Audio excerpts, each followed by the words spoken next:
নামে মুবারক। এই পর্যায়ে ইসলামী নারীর পর্দা ও স্বামীর অধিকারের উপরে তকরীর পেশ করবেন আপনাদের আমাদের সকলের প্রিয় ভাজন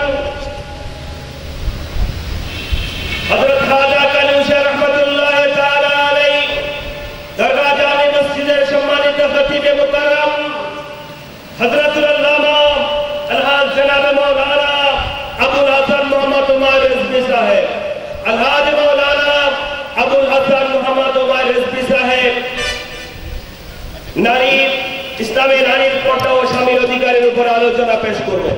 আসসালামু আলাইকুম ওয়া রাহমাতুল্লাহি ওয়া বারাকাতুহু। আলহামদুলিল্লাহি ওয়াস সালাতু ওয়াস সালামু আলা হাবিবিহি ওয়া আলাইনা আজমাইন, আম্মা বা'দ। অধ্যকার গৌসিয়া কমিটি বাংলাদেশ সীতাকুণ্ড উপজেলার ব্যবস্থাপনায় আমিরুল মুমিনিন খলিফাতুর রাসূলুল্লাহ হযরতে আবু বকর আব্দুল্লাহ বিন উসমান রাদিয়াল্লাহু তাআলা আনহুর ওফাত বার্ষিকী উপলক্ষে আজম শান দাওয়াতুল খায়ের প্রোগ্রামের সম্মানিত সভাপতি মহোদয়, মেহমানান গরামি, উপস্থিত মুআল্লিমিন کرام, উলামায়ে আযম, খুতাবা, আইম্মা এ মাসাজিদ সহ সমবেত আমার প্রাণের ইমানে ভাইরা রহমানি এবং আমার বোনেরা রহমানি ওয়া রাহিমাকুমুল্লাহ, আল্লাহ পাকের দরবারে শুকর, নবীজির পবিত্র চরণে দরুদ শরীফের হাদিয়া, সাথে সাথে সিদ্দিক আকবর রাদিয়াল্লাহু তাআলা আনহুর কদমে বেহদ সালাম পেশ করে আমি আমার বিষয় শুরু করতে যাচ্ছি। শুকরিয়া আদায় করছি হযরত শাহজাহান শাহ রহমাতুল্লাহ আলাইহি, জিনাদের এই তাশরিফ আওয়ারির মাধ্যমে বাংলার জমিনে আমরা ইসলাম পেয়েছি। বলুন আলহামদুলিল্লাহ। আমাকে বিষয় দেওয়া হয়েছে ইসলামের নারীর পর্দা এবং স্বামী স্ত্রীর হক। অতীব গুরুত্বপূর্ণ সাবজেক্ট আমি মনে করি, আপনাদেরকে গুরুত্ব দেওয়ার জন্য অনুরোধ করছি। পর্দা এটা হুকুম দিয়েছেন, ফরজ করেছেন কে? একটু সবাই বলি না। আল্লাহ পর্দার আয়াত, বহু আয়াত কারিমা নাজিল করেছেন। পর্দার আয়াত কেন নাজিল হলো? ইমামে বুখারী শরীফের মধ্যে দ্বিতীয় খণ্ড ৭৬ নম্বর পৃষ্ঠাতে হাদিস খানা রয়েছে। সেটা কি? আন আনাসিন قال قال عمر يا رسول الله يدخل عليك البر والفاجر। ইয়া রাসূলুল্লাহ, আপনার কাছে নেককার বান্দারাও প্রবেশ করে, অনেক মুনাফিকরাও আপনার দরবারে আসে। ফলো আমরতা উম্মাহাতিল মুমিনিনা বিল হিজাব, আপনি যদি আমাদের যারা মা আছেন, আপনি রাসূলের স্ত্রীগণ, এদেরকে যদি পর্দার কথা বলতেন সুন্দর হতো। কথাটা বলেছেন কে? হযরত ওমর ফারুক। এখনো পর্দার আয়াত নাজিল হয় নাই, পর্দা আল্লাহ ফরজ করেন নাই। হুজুরের স্ত্রীগণ বের হতেন, অনেকে দেখতেন। ফারুক আজম বলছেন আদব সহকারে, ইয়া রাসূলুল্লাহ, আপনার কাছে তো মুমিনও আসে, মুনাফিকও আসে। আপনার স্ত্রীদেরকে যদি পর্দার কথা বলতেন সুন্দর হতো। এতটুকু বলতেই আমার আল্লাহ জিবরিল আমিনকে পাঠাই দিলেন। সূরা আহজাবের 59 নম্বর আয়াত আল্লাহ বলেন, ইয়া আইয়ুহান নবী,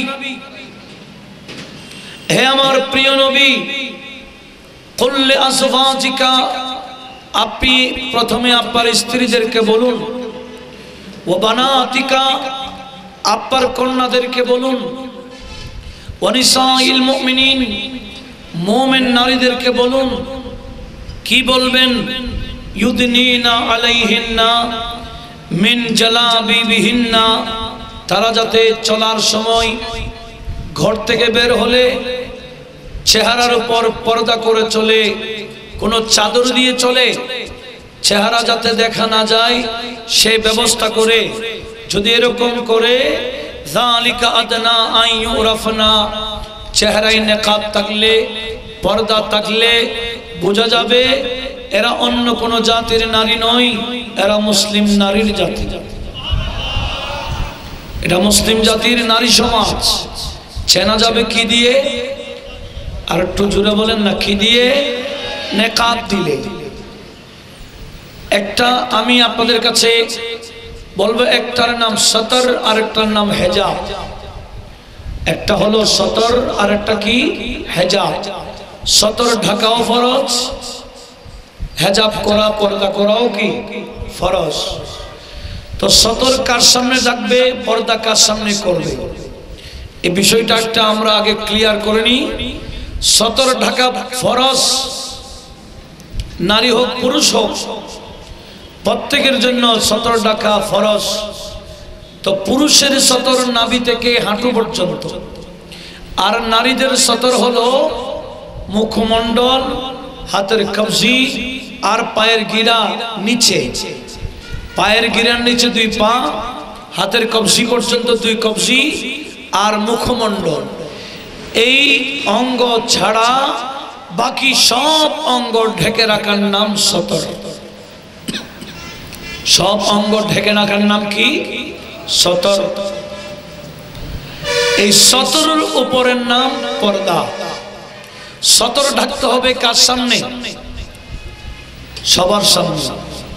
বাবা হোক, ছেলে হোক, ভাই হোক, যাদের সাথে বিয়ে হারাম, মামা হোক, চাচা হোক, সবার সামনে কিন্তু সতর ঢেকে রেখে চলতে হবে। কথা বোঝা যায়?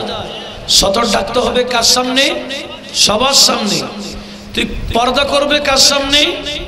যাদের জন্য বিয়ে হালাল, যাদের জন্য বিয়ে কি, যাদের সামনে, যাদের সাথে বিয়ে হালাল নয়, হারাম, এদের সামনে পর্দা করতে হবে না। বাবা বলেন, ভাই বলেন, ছেলে বলেন, চাচা বলেন, আপন চাচা, আপন অর্থাৎ বাবার আপন ভাই, মামা বলেন, এই ধরনের যাদের সাথে বিয়ে করা, বিয়ে শুদ্ধ হবে না, হারাম হবে, এদের সামনে সতর ডাকবে, পর্দা করবে না। কিন্তু যাদের সাথে বিয়ে হালাল, এদের সামনে শুধু সতর ডাকবে না, বরঞ্চ চেহারা তো নেকাব দেবে, হাতও মোজা পড়বে, পায়ে মোজা পড়বে, এটার নাম পর্দা বা হেজাব। এখন আমাদের মা বোনরা আমরা মনে করি কি হেজাব মানে মাথার উপরে দেওয়া, চেহারা খোলা রাখা। বলে সুন্দর একটা হেজাব কিনে আনছি। হেজাব কি বলে? কোনটা? হেজাব মনে করে আমাদের মা বোনরা চেহারা খুলে রেখে মাথা ঢাকার নাম হেজাব নয়। মাথা তো ঢাকার নাম সতর, এটা হেজাব নয়। মাথা ঢাকতেই হবে, এটা কি? সতর। হেজাব মানে যাদের সাথে বিয়ে করা কি হারাম না হালাল? হালাল। যাদের সাথে বিয়ে হবে, আমি আপনাদের থেকে জানতে চাই, চাচাতো ভাইয়ের সাথে চাচাতো ভাইয়ের সাথে বিয়ে হালাল না হারাম? খালাতো ভাই, মামাতো ভাই, এভাবে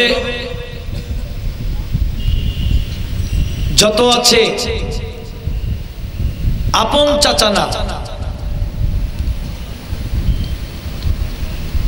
এমনি পাড়া দূরবর্তী চাচা, এদের সামনে, এদের সাথেও বিয়ে কি হালাল না হারাম? হালাল। সেজন্য যাদের সাথে বিয়ে হালাল, এদের সামনে নেকাব দিয়ে যাওয়া, এটার নাম হেজাব। এটার নাম কি? হেজাব। আমার আল্লাহ আয়াতে হেজাবে নাজিল করে কি বললেন? আল্লাহ বলেন, বন্ধু আমার, আপনি আপনার 1 নম্বর স্ত্রীদেরকে বলুন, 2 নম্বর কন্যাদেরকে বলুন, 3 নম্বর সমস্ত মুসলিম নারীদেরকে বলবেন, এরা যাতে চেহারায় পর্দা দিয়ে চলে, নেকাব দিয়ে চলে। চললে কি হবে?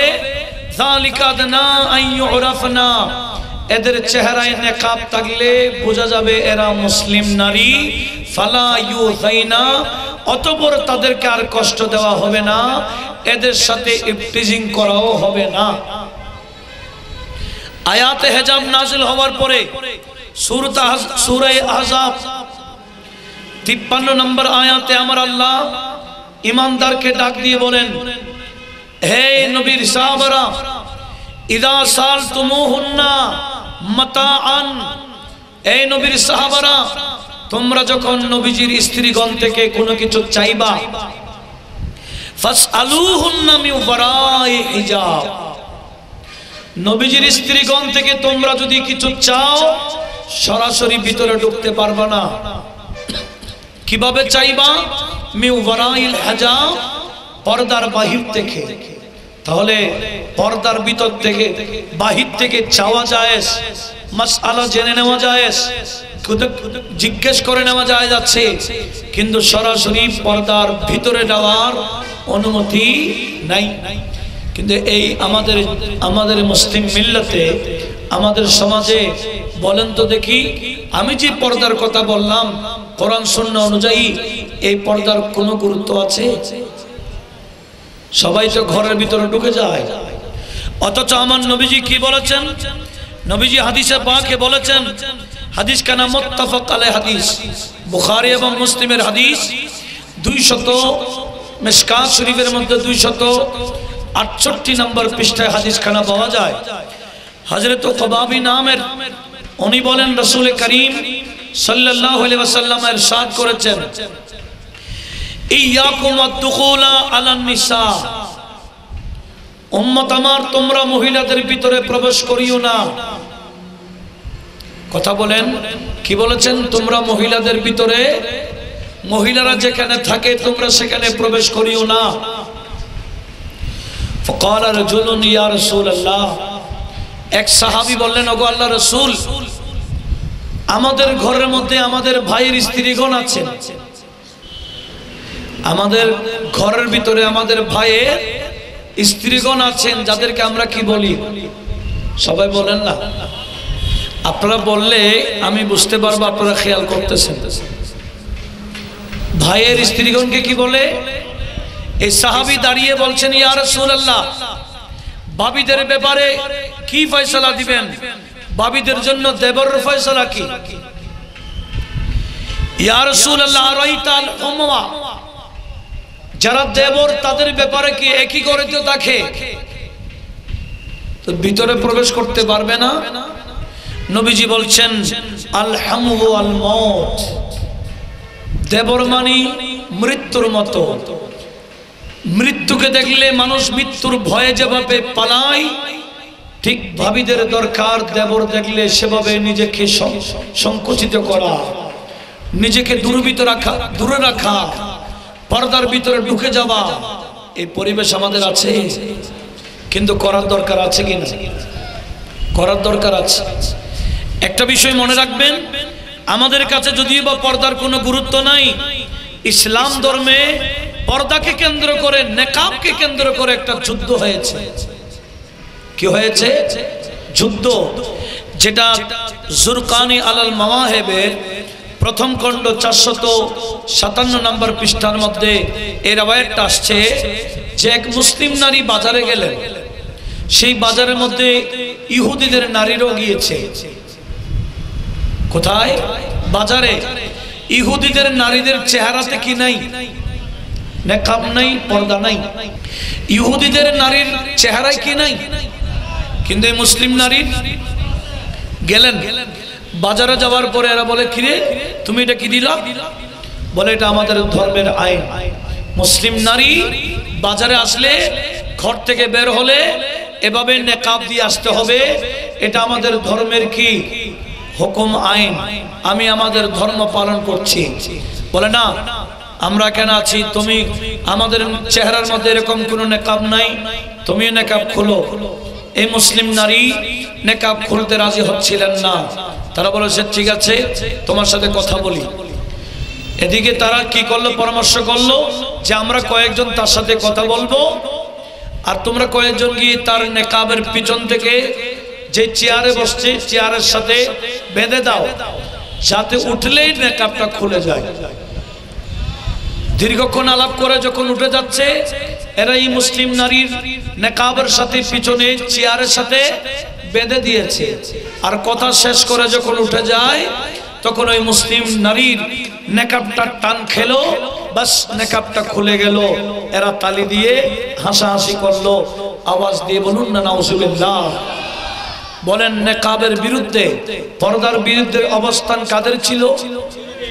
জোরে বলেন না, কাদের ছিল?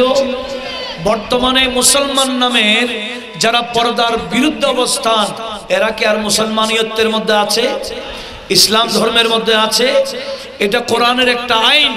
কোরআনের আইনকে অমান্য করলে নামটাই মুসলমানের নাম থাকতে পারবে, কিন্তু কলবে ঈমান, জোরে বলি কলবে ঈমান। পর্দা এটা একটা ফরজ বিষয়, আল্লাহর আইন, রাসূলের পাকের আদেশ। এটার বিরুদ্ধে কেউ যদি অবস্থান করে, তার ঈমান থাকবে না। আল্লাহ হেফাজত করুক। সবাই বলি না আমিন। ওই নারী গিয়ে আমার নবীকে বলে দিলেন, ইয়া রাসূলুল্লাহ, আমি বাজারে গেলাম, নেকাব পরিধান করে ইহুদিদের নারীরা আমাকে এরকম এরকম বেইজ্জত করেছে। আমার নবীজি বলেন, ঠিক আছে, যে সমস্ত ইহুদিরা এই নেকাবের বিরুদ্ধে, নেকাবকে নিয়ে ঠাট্টা করেছে, তার সাথে যুদ্ধ হবে। এই ইহুদিদের সাথে মুসলমানদের একটা যুদ্ধ হয়েছিল। সেই যুদ্ধের নাম ছিল বনি কাইনুকা। মুখস্থ রাখিয়েন, গজওয়ায়ে বনি কাইনুকা। কথা বলেন, সবাই বলেন গজওয়ায়ে, গজওয়া বাদ দেন, বনি কাইনুকা যুদ্ধ বলেন। কি বললাম? বনি কাইনুকা। এই বনি কাইনুকা যুদ্ধ ইসলামের মধ্যে একটা হয়েছে, যদিও বা অল্প পরিসরে হয়েছে, ছোট্ট করে হয়েছে, যুদ্ধ হয়েছে ঠিক। এই যুদ্ধটা ছিল ইহুদিদের বিরুদ্ধে। আমি আপনাদের থেকে জানতে চাই, এই যুদ্ধটার কারণ কি ছিল? চুরে বলেন না। তাহলে এবার বুঝেন, পর্দাকে পর্দার বিরুদ্ধে বলার কারণে মুসলমান ধর্মে একটা যুদ্ধ হয়েছে। তাহলে এই পর্দার অবস্থান কতটুকু আমাদের কাছে কোনো গুরুত্ব আছে? আরেকটা হাদিস শোনাবো, যে হাদিস খানা আবু দাউদ শরীফের মধ্যে দ্বিতীয় খণ্ড 336 এবং 37 পৃষ্ঠা মিলে রয়েছে। সেটা কি? হযরত শাম্মাস উনি বলতেছেন, একজন নারী উহুদের ময়দানে আসছিলেন। কোথায়? ওই নারীর ছেলে উহুদের ময়দানে শহীদ হয়েছেন, উনি শুনেই আসছেন। মা, কার মা? একজন শহীদের মা। উহুদের ময়দানে আসছিলেন কিভাবে? ওহিয়া, ওনার নাম ছিল উম্মু খাল্লাদ। ওই নারীর নাম কি বললাম? উম্মু খাল্লাদ। ওই নারী উহুদের ময়দানে আসছিলেন কেন? একটু বলেন না।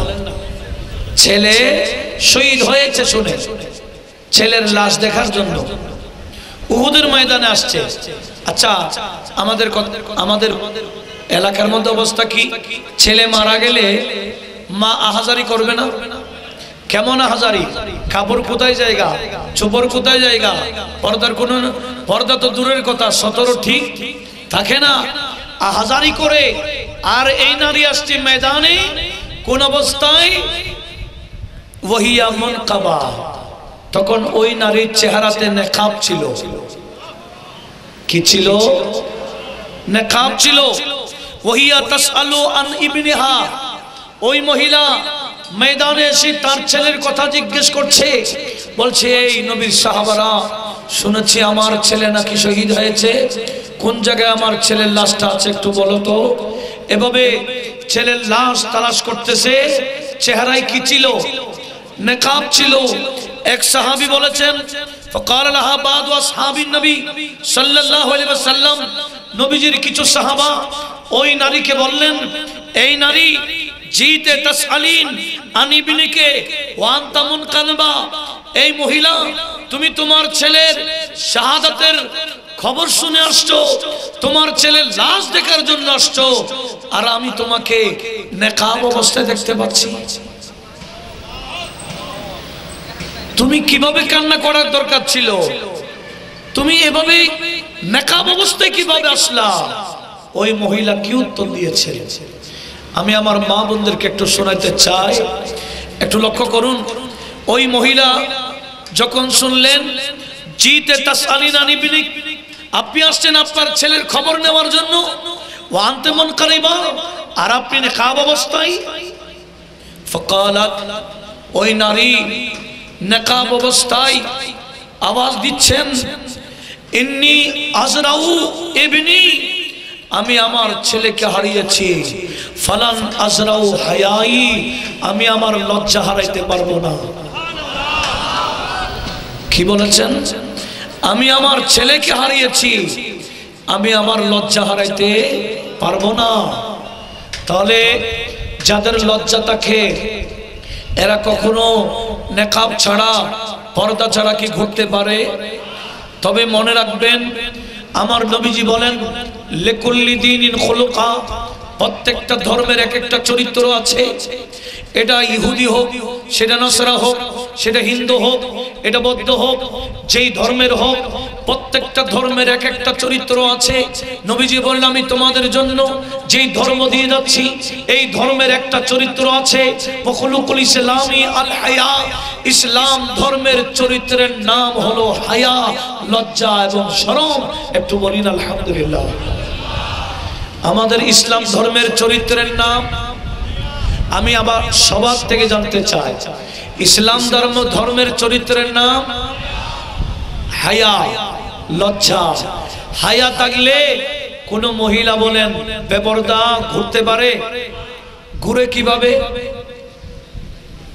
হায়া নাই বিদায় হায়া না থাকলে কি ইসলামিক চরিত্র আছে নয় ইসলামের চরিত্র হারিয়ে ফেলেছে আল্লাহ অন্তত আমরা নিজেদেরকে আমাদের নিজেদের পরিবারকে এভাবে ইসলাম মোতাবেক যাতে গাইড করতে পারি আল্লাহ সে তৌফিক আমাদের সবাইকে দান করুন একটু মোহাম্মতের আওয়াজে বলি না আমিন লক্ষ্য করুন তাহলে বোঝা গেল ইসলাম ধর্মে নেকাব পর্দার গুরুত্ব আছে কিনা কেমন গুরুত্ব আমি আরেকটা হাদিস আমি আপনাদের শোনাবো যেটাও আবু দাউদ শরীফের 211 নম্বর পৃষ্ঠাতে হাদিস খানে আসছে সেটা কি হযরত আয়েশা সিদ্দিকা এই হাদিস বর্ণনাকারী উনি বলেন আন্না আসমা বিনত আবি বকরিন দাখালাত আলা রাসূলিল্লাহি সাল্লাল্লাহু আলাইহি ওয়াসাল্লাম ওয়া আলাইহা সিয়াবুন লিকাব ফাআরাদা আনহা রাসূলুল্লাহ সাল্লাল্লাহু আলাইহি ওয়াসাল্লাম হযরত আয়েশা বলেন একদিন আমার বোন যার নাম আসমা বিনত আবি বকর আমার আপন বোন আমার কামরায় আসছেন আমি ওনার বোনের কামরায় বোনে আসছে কিন্তু আমার কামরায় নবীজি ছিলেন কে ছিলেন নবীজি আমার কামরায় ছিলেন আমার বোন আমার কামরায় আসছে তখন ওয়া আলাইহা সিয়াবুন রিকাব আমার বোনের পরিধান অবস্থায় কাপড় ছিল একেবারে হালকা পাতলা কি পাতলা কাপড় যে কাপড় পরলে কি দেখা যায় শরীর দেখা যায় এইরকম পাতলা কাপড় পরে যখন আমার বোন আসছেন ঢুকতেই নবীজি যখন দেখলেন ফাআরাদা আনহা রাসূলুল্লাহ সাল্লাল্লাহু আলাইহি ওয়াসাল্লাম নবীজির সাথে সাথে ওনার থেকে মুখটা ফিরাই নিলেন মুখটাকে ফিরাই নিলেন এবং বলেছেন কি ফাকালা ইয়া আসমা অন্যদিকে মুখ করে হযরত আসমাকে ডাক দিয়ে বলে ইন্নাল মারআতা ইযা বালাগাতিল মুখিদা যখন মহিলা উপযুক্ত হয়ে যায় বালাগা হয়ে যায় উপযুক্ত হয়ে যায় লাম ইউসলিহ লাহা আন ইউরা মিনহা ইল্লা হাদা ওয়া হাদা আশারা ইলা ওয়াজহি ওয়া কাফাইহি নবীজি ইশারা করলেন বালাগা হয়ে গেলে চেহারা খুলে রাখতে পারে, হাত দেখাইতে পারে, এতটুকু চলতে পারে, বাকিগুলা সব ঢেকে রাখতে হবে। তুমি এমন কাপড় পরলা তোমার শরীর তো দেখা যায়, তাড়াতাড়ি যাও পাল্টিয়ে আসো। এই পাতলা কাপড় পরা থেকে নবীজি নিষেধ করলেন। এমনকি নবীজি ওয়াজ করলেন, আমরা সেই নবীর উম্মত হয়ে নিজের মেয়েদেরকে, নিজের স্ত্রীকে, নিজের বোনকে এরকম পাতলা কাপড় কি কিনে দিতে পারি? একটু জোরে বলেন না, পারি? পারা কাপড় পাতলা পরলে হেজাব তো দূরের কথা, 17 ঢাকা হয় না। আমি একটা হাদিস শোনাবো, যে হাদিস কানা মুসলিম শরীফে রয়েছে। সেটা কি? নবীজি বলেন, সিনফানি মিন আহলিন নার, দুইটা খাসলত জাহান্নামীদের আলামত। কয়টা খাসলত? একটা পুরুষের আর একটা নারী জাতের। পুরুষেরটা কি? নবীজি বলেন, কওমুন মাহুম সিয়াতুন কাযনাবিল বাকারা, আখিরি জামানায় এমন কিছু রিজাল বের হবে, এমন কিছু পুরুষ বের হবে যাদের হাতে অস্ত্র থাকবে, লাঠি থাকবে, দুর্রা থাকবে, অন্যায়ভাবে মানুষদেরকে মারবে। এরা হলো জাহান্নামী পুরুষ। মানুষদেরকে যারা অন্যায়ভাবে মারে এরা কি? জাহান্নামী পুরুষ। গত কিছুদিন আগে ডিসেম্বর মাসে আমরা দেখেছি নামাজ পড়ার আখিরি মোনাজাতের ডাকে নিয়ে গিয়েছিল আর লাঠি নিয়ে মেরেছিল। আপনারা দেখেন না মনে হয়? কে বেশি দেরি হচ্ছে? গত ডিসেম্বর মাসের কথা বলছি। এভাবে লাঠি নিয়ে একে অপরকে মারা, এটা কি? জাহান্নামীদের আলামত। নাউজুবিল্লাহ বলেন না। এটা পুরুষের।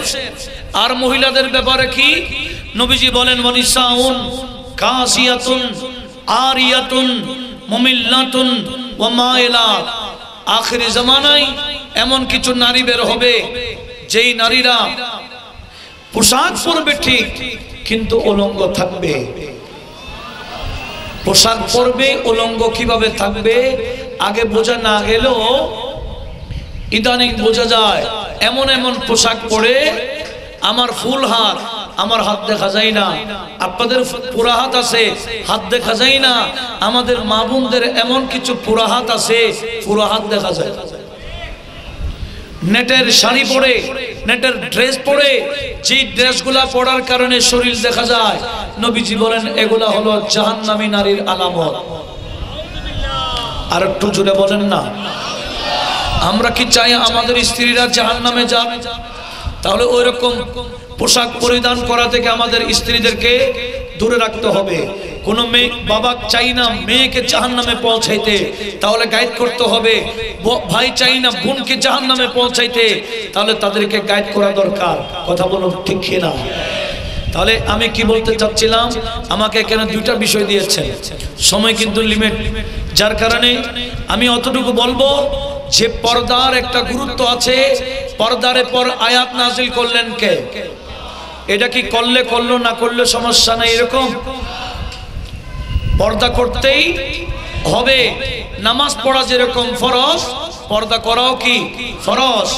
এরকম একটা বিষয় মনে রাখবেন, নবীজি বলেন, কুল্লুকুম রাইন ওয়া কুল্লুকুম মাসউলুন আন রায়াতিহি। তোমাদের কিয়ামতের ময়দানে তোমাদের সবাইকে জিজ্ঞেস করা হবে, শুধু তোমাদের ব্যাপারে না। তোমাদের আন্ডারে যারা ছিল, তোমাদের স্ত্রী ছিল, তোমাদের মেয়ে ছিল, ছোট বোন ছিল, ছেলে ছিল, এদেরকে কোন পথে গাইড করলা? এরা কি নামাজি ছিল না বেনামাজি ছিল? শুধু তুমি নামাজ পড়েছো কিনা এটা জিজ্ঞেস করবে না। আমার নবীজি বলেন, তুমি পড়ছো কিনা, তোমার স্ত্রী পড়েছে কিনা এটা তোমার থেকে জিজ্ঞেস করবে। আমার থেকে, আপনার থেকে।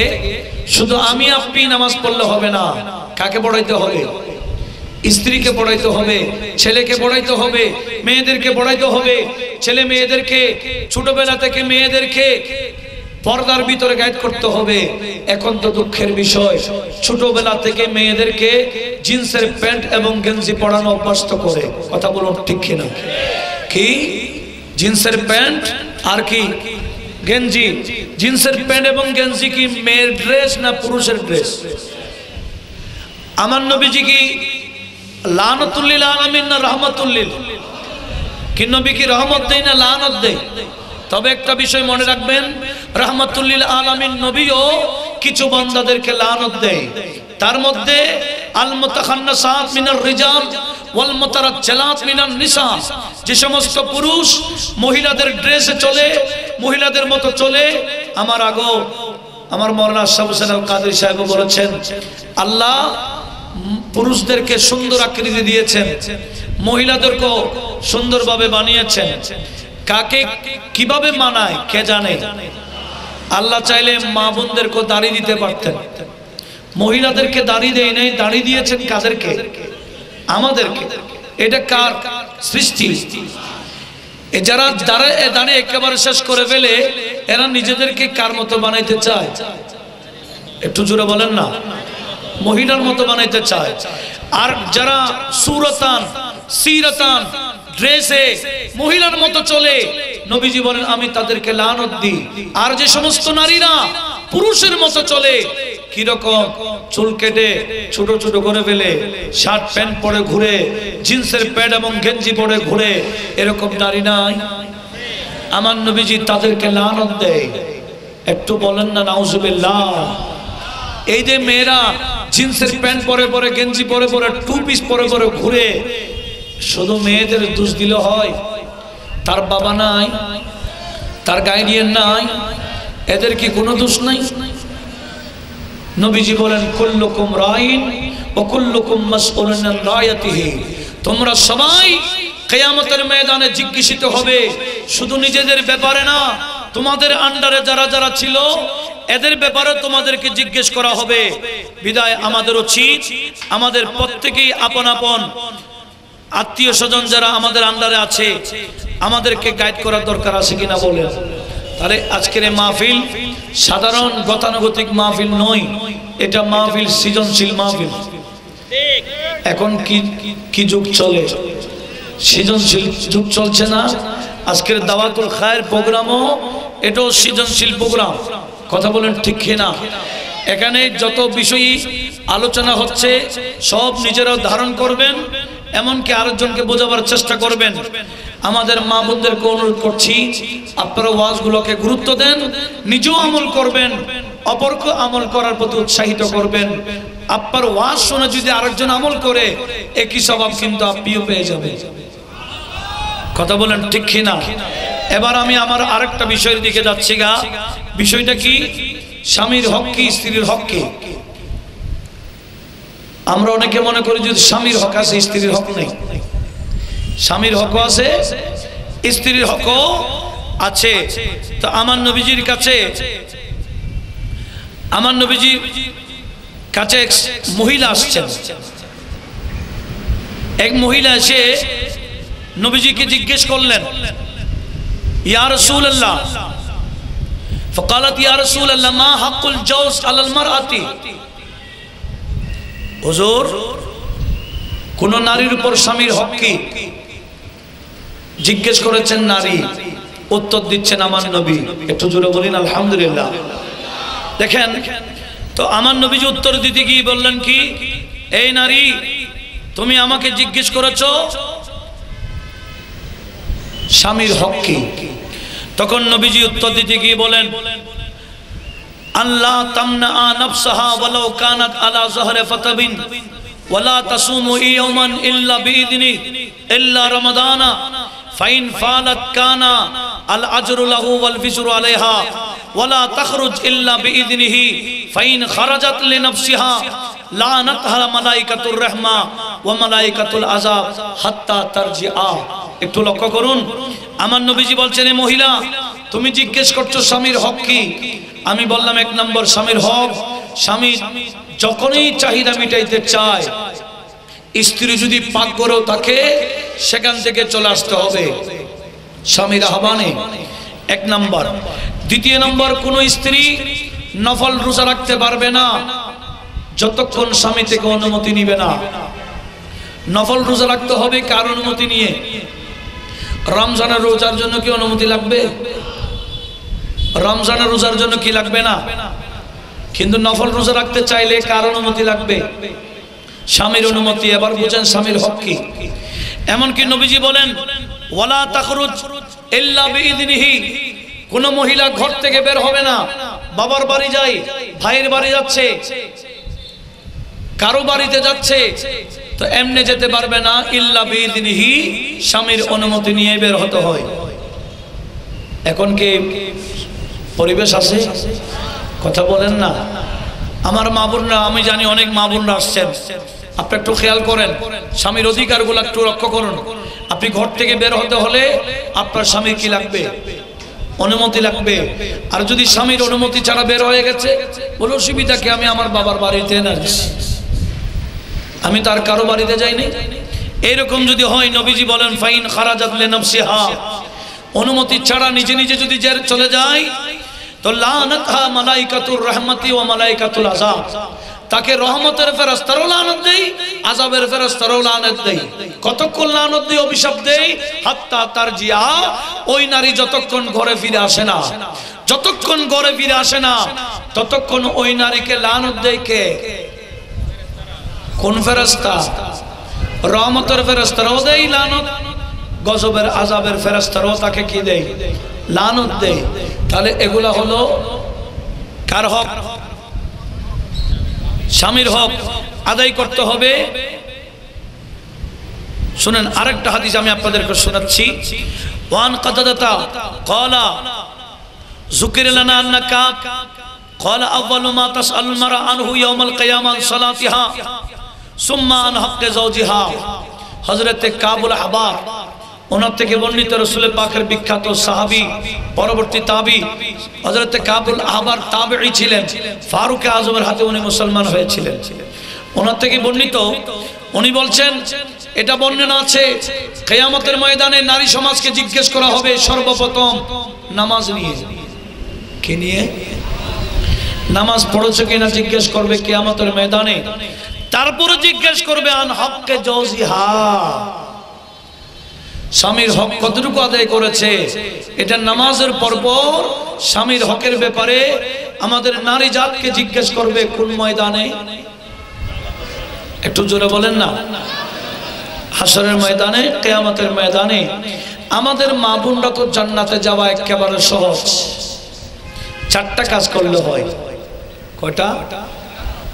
নবীজি বলে আইয়ুমা ইমরা, যে কোনো নারী সাল্লাত খামসাহা, 5 ওয়াক্ত নামাজ পড়লো, ওয়া সামাত শাহরাহা, মাহে রমজানের রোজা রাখলো, ওয়া হাফিজাত নাফসাহা, নিজেকে নিজে হেফাজত করলো, ওয়া আতাত বালাহা, স্বামীর কথা মোতাবেক চলেছে, স্বামীর বাধ্য হয়ে চলেছে, স্বামীর বিরুদ্ধে চলে নাই।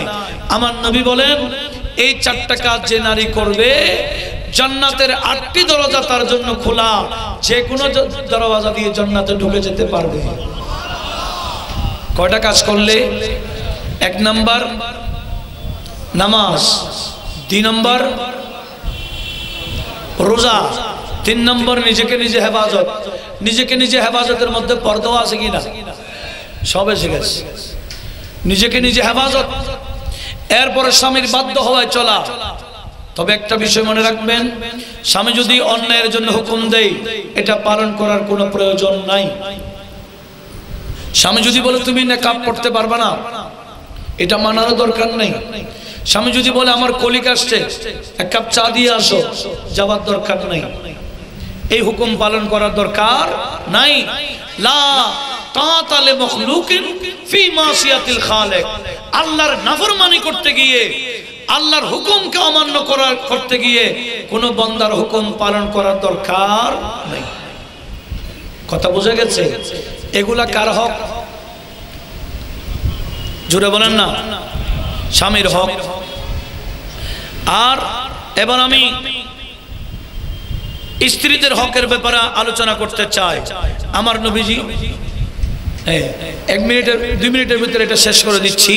সেটা হলো, শুধু স্বামীর হকের কথা বললে হবে না, স্ত্রীর হকও। সেটা কি? আমার নবীজি বলেন, সাহাবারা জিজ্ঞেস করেছিলেন, তো নবীজি উত্তর দিতে, নবীজির থেকে জিজ্ঞেস করেছিলেন, আইয়ুল মুমিনিনা আকমাল ঈমানা, ইয়া রাসূলুল্লাহ, ঈমানদার মুমিন কে, পরিপূর্ণ ঈমানদার কে? নবীজি বলেন, আহসানুহুম খুলুকা মা আহলিহি, যে সমস্ত স্বামী স্ত্রীর সাথে সুন্দর আচরণ করে। যে সমস্ত স্বামী কার সাথে? স্ত্রীর সাথে সুন্দর আচরণ করে, ওই সমস্ত মুসলমান হলো উত্তম এবং শ্রেষ্ঠ মুসলমান। অনেকে দেখা যায় বাহিরে সুন্দর আচরণ করে, স্ত্রীর সাথে সুন্দর আচরণ করে না। নবীজি বলেন না, তুমি যতই ইবাদত বন্দেগী করো না কেন, তোমাকে শ্রেষ্ঠ মুমিন বলা যাবে না। স্ত্রীর সাথে সৎ আচরণ করতে হবে, স্ত্রীর হক আদায় করতে হবে। অন্য সময় ইনশাআল্লাহ, আমার সময় শেষ হয়ে গেছে বিধায় আমি সামনে যেতে পারছি না, এখানে লিমিট সময়, যার কারণে এটা আসলে খুব গুরুত্বপূর্ণ বিষয়।